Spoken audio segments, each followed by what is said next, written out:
couple things what you can expect during our time together. There will be some times where we just stop and we talk about what it is that you're going through and what you're struggling with or what you need help with or clarification on. And at the end, we have a quiz. Now, the reason why I say we're going to do a quiz is it's not really to grade you. It's really to help me to understand if I'm doing a good job sharing with you. And it will also give you some information about what maybe you want to know a little bit more about. So if I don't go deep enough on a certain topic. So let's go ahead and jump into the PowerPoint. And as we go through, feel free to jump in. I have a story to tell. And so I'd like for you to get a piece of paper and a pencil, and if you don't have one handy, that's okay too. This is a tool that I use to help people say who they are, because one thing in my role as the owner of HLA Consulting is I have found that many people don't really know how to say who they are quickly.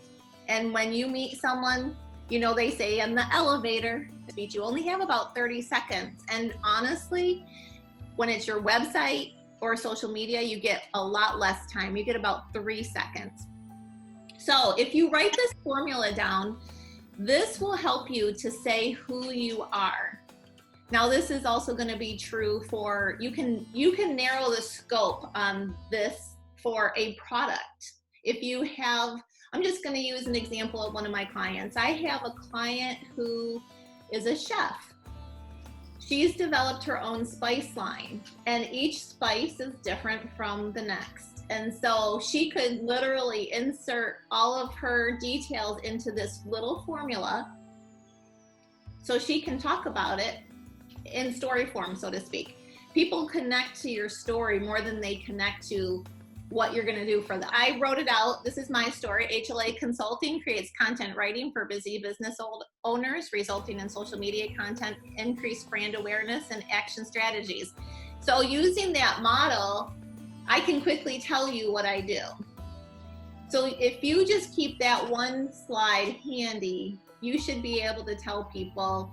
And here's, excuse me, the thing is you have to sort of put it on a reel in your mind so that it flows off your tongue. You know, it's kind of one of those things that you have to practice and just say it over and over until it does roll right off your tongue. This is who I am and this is what I do. Understanding your audience is also how we have to tell our story. And this all goes back to event planning, because if we're not connecting with our audience, they're gonna slip right by, and you might just have exactly what they need, but they don't know it yet because the way that we tell our story. One of the TED Talks that's done by Simon Sinek, the one I'm thinking of specifically, is called The Golden Circle. It is powerful, and what he talks about is how our speech, how we talk, typically, the average person talks from the how to do something, not the why to do something. And he proves this method from times past, like when the Wright brothers were taking flight and how they were able to get their audience to listen, even though there was other countries that were taking flight before them. They're the ones that we think of. He talks about Martin Luther King getting all those people on the front lawn of the White House. He didn't have email. He didn't have the technology that we have today. I encourage you to watch this video that Simon Sinek has done. It is fantastic, and it will help you to think before you start talking about your why and connecting with your audience. I want to talk a little bit about the platforms that we're typically posting onto for, you know, gaining the attention of our audience. So we know that a lot of us are using Facebook, but let me tell you what the stats are. So 77% of women are on Facebook, where 66% of men are visiting Facebook, which is still pretty high, but this has become an older audience. So we're talking, it's not to say that there's not young people on, but there is greater numbers of the 40 and up crowd. So if your audience is 40 and up, then Facebook is your place to go. Do we have any Twitter users? I'm a semi-Twitter user. Okay. 21% is women and 24% are men. And typically the person on Twitter makes over $50,000 a year. Anybody using Instagram? Okay. So we can tell you that 29% are women and 22% are men, but there's a little bit of a younger crowd. It's more the 18 to 50. So if your audience isn't in that age range, then you may want to reconsider. 31% of these have at least some college education. What about LinkedIn? Is anybody using LinkedIn? Okay, good. So 27% are women, 28% are men, 50% or more have college graduation or have been college graduates, and they typically make $75,000 or more a year. The most engaging time of the day is typically Tuesday through Thursday around 1 o'clock, or let's just say lunchtime. Any Pinterest users? Yeah, and you're using it for business or just for fun? Fun. For fun, okay. Just for fun. So 40% or 42% are women, 13% are men, 32% are college graduates, and 34% make more than $75,000 a year. I think that Pinterest might be something that we start seeing more and more of for business, just because of those stats. I'll tell you where I got my statistics though is through Eventbrite, which is the platform that I spend most of my time for events. Recommendation is you don't have to learn all the platforms, particularly because your audience may or may not be there. So what one do you think is your audience? Master one thing and just add one thing that's going to take a little bit of time that you want to master eventually, but don't add 2 or 3 more things until you've mastered the next thing. You don't have to spend a lot of time in the new area that you're learning. The youngest group is Snapchat. So I'll just tell you about that real quick. Oh yeah, I love Snapchat. Snapchat is mostly women. It's about 70% women, and it's usually under 25 years old. If you're targeting that younger generation, and if it's mostly women, then you may want to learn Snapchat, who you're targeting, and your event specifically. I'm a paper and pencil girl. I don't know about y'all, but I feel like before I ever sit down to really like hash it out on my website or Eventbrite, my Facebook page, or any social media page, I feel like I have to see it on paper, and I have to use, paper and pencil and kind of make a business plan for that event. Why should they attend? What is it? What's in it for them? They want to know that. So if you can't speak to that quickly and make it real apparent in your marketing, they're going to move on real quick, especially on websites. What will happen during the event needs to be very clear. Where will it take place? And if there's any parking restrictions, if they need to take, let's say there was 3 caves over, I think it's on Montesano, and they do concerts, and it's like a really cool place. I see people going all the time with these beautiful pictures, and I looked it up recently. Well, in order to participate, you have to catch a bus in town. So if you have a transportation or parking situation that's different than normal, you certainly want to put that right out there in the beginning, because if you don't, you can start to lose your audience. How should they prepare? If your dress is formal or informal, they want to know up front, because they want to know how to plan. And if they're somebody who isn't into dressing, like for a black tie event, then they're going to skip over your event. And maybe that's okay, but it's helpful information, because if they are coming, they're going to tell their friends. Really important that you're consistent. So regardless of if you're putting this on your, let's say you're using Eventbrite or you're using Facebook or your flyer, people are still using paper flyers, and there is a place for that. Whatever you're doing in all aspects of your advertising, you have to be consistent. And I think that's a little bit why I like to do paper and pencil to start with, because I have to talk to different people about producing those advertisements. So when I call up my girl over at UAH who does my flyers for me, I've got to have all the details in front of me, and I use it sort of as my checklist.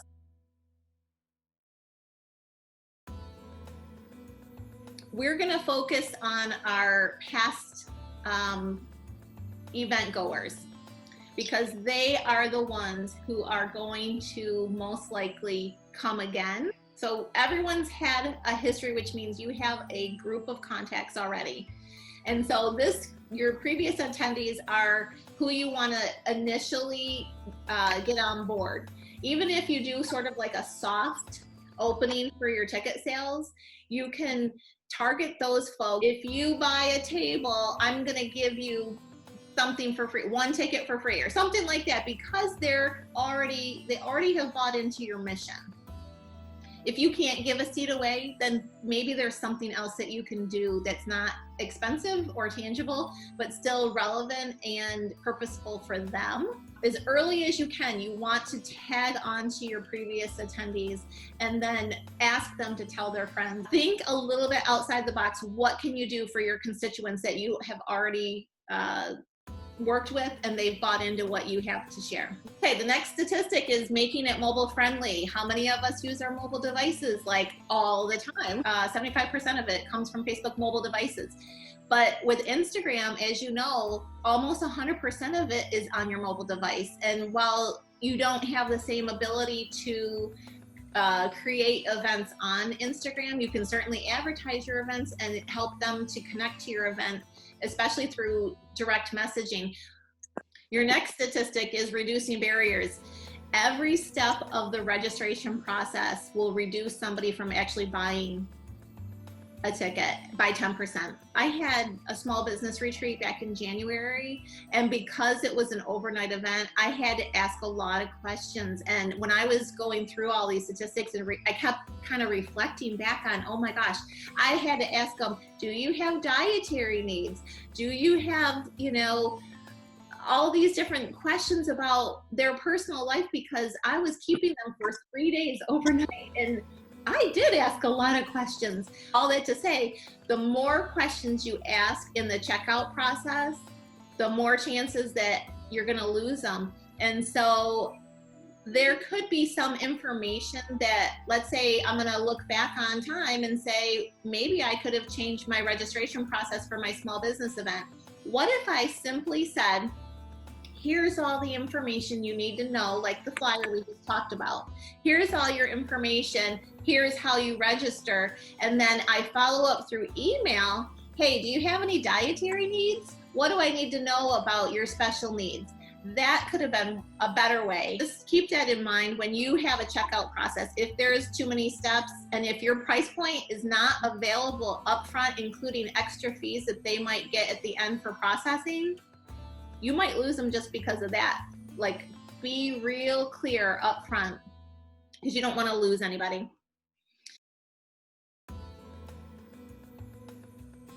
Keeping it simple, segment your newsletter. So you may use headings. Sometimes you can just use those real fine lines that separate different sections of your email. If you segment and keep, those topics within those places, that should help with your marketing. And remember, this is a marathon, not a sprint, because you're branding yourself. You're continually feeding people a little bit of information about who you are and what your mission is and what it stands for. So just because you don't have excellent open rates or click-through rates right away, it's okay. Just be consistent. So you can tag people based on gender, age, job title, demographics, things that are of interest to them. You want to be able, and let me just back up for a second. I want to clarify. I'm going to use Joy, for example. If I was, if I was adding her to my contacts, I'm going to say, okay, we know she's a lady. She lives in Huntsville. She works for a nonprofit. Okay, that right there is 3 different tags. She's going to get all those tags right there, because sometimes I only want to send an email to the nonprofit group. Sometimes I only send emails to women. So does that make sense so far? Yes. So that's how you want to segment your your contact list. And when you do that, you're going to find that you're going to have more opens based on your demographics. If, especially getting back to, I'm going to send Joy an email and I'm going to focus on, she lives in Huntsville. I might even put it in the subject line, Huntsville, Alabama conference, something like that. People who live in Huntsville are going to open that email. Don't say save the date in your subject line. Don't do save the date, because that's not going to open your email. They're going to open it based on their geography and their interest. Does that make sense? So this is how we're going to test what I just said. A/B testing. When you have, let's just say 100 people in your contacts. I'm just using that for a nice round number. You can take a smaller group, let's say 25 and 25. I'm just making up numbers. It could be 20 and 20. We don't have like a real hard and fast number to use or a percentage. But what I do want to stress is we're not talking about the whole group. Let's go back to, we were talking about those 6 to 7 times more likely people to attend your previous event this time. I don't think I said that right. Most likely to attend your current event from a previous event. Those are the people that you're probably gonna want to A/B test. So split it into 2 groups. You're gonna create 2 different emails. It's really gonna be the same content, but I want you to do them so they're different. Whatever that means to you. You're gonna use a different subject line. You're gonna use some different content, and you're gonna send them at different times. A different time of day, a different day altogether. Now, this is also where analytics comes in, but we're not going to dive deep into analytics. It's definitely part of this. So you're going to A/B test this one group that's broken into 2 groups, and you're going to watch what happens.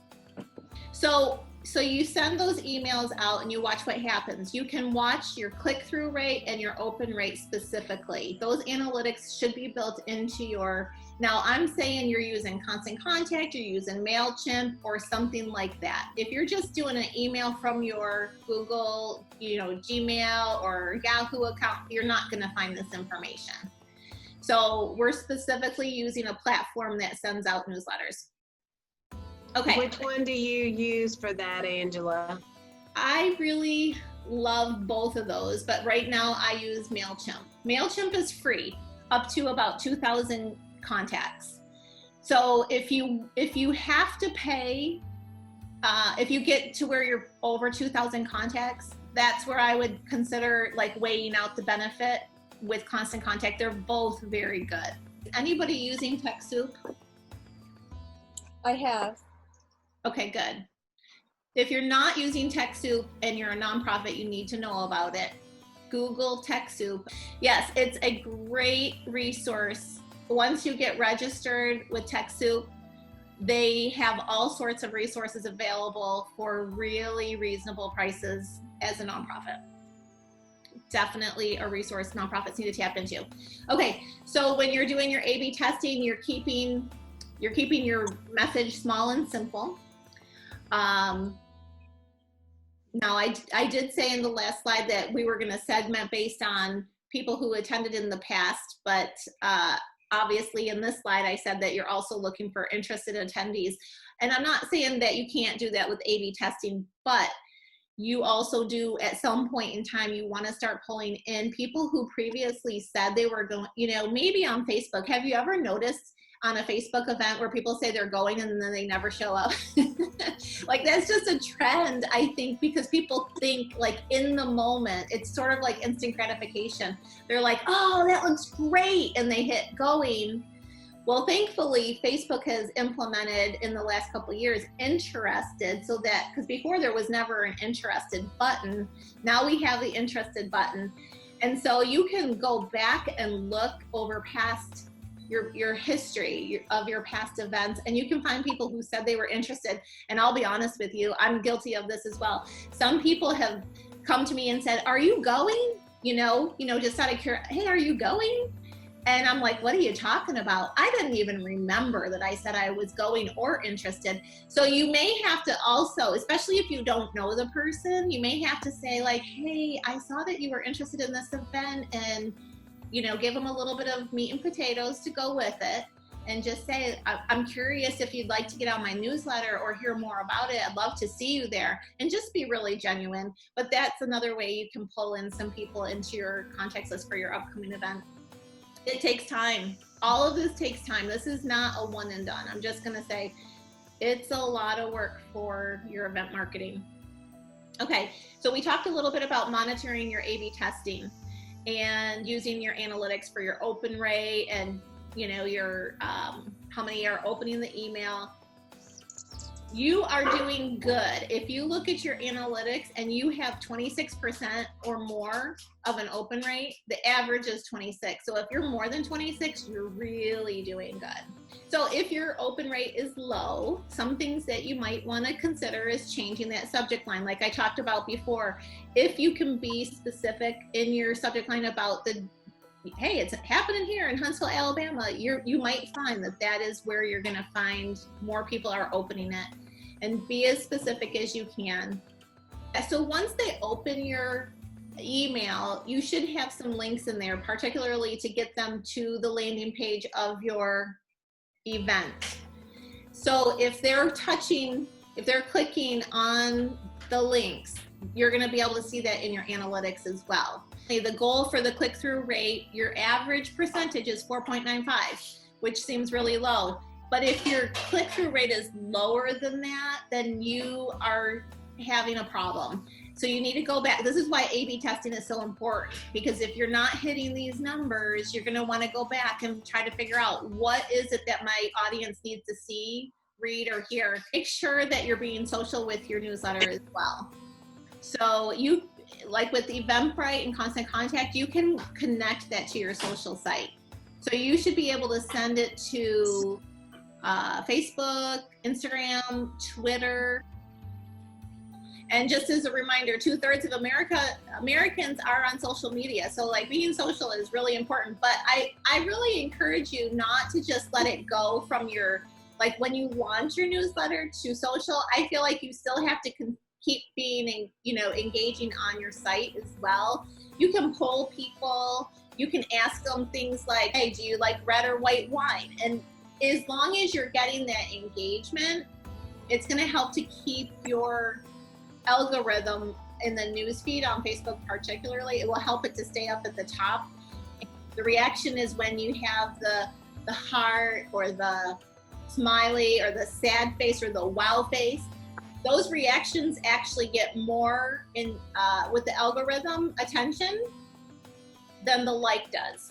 I hardly ever use the like button anymore because I want the reaction to help boost up, you know, someone else's posting. So if you ever notice one of your friends who's trying to host an event, give them a heart, give them a smiley face, because they're going to have a little more of that bumping up in the algorithm for the newsfeed. Your landing page is not your newsletter, but it's where your newsletter is going to take people to actually sign up for the event. And that could be your website, or that could be Eventbrite, it could be Facebook. There's lots of different vehicles for this.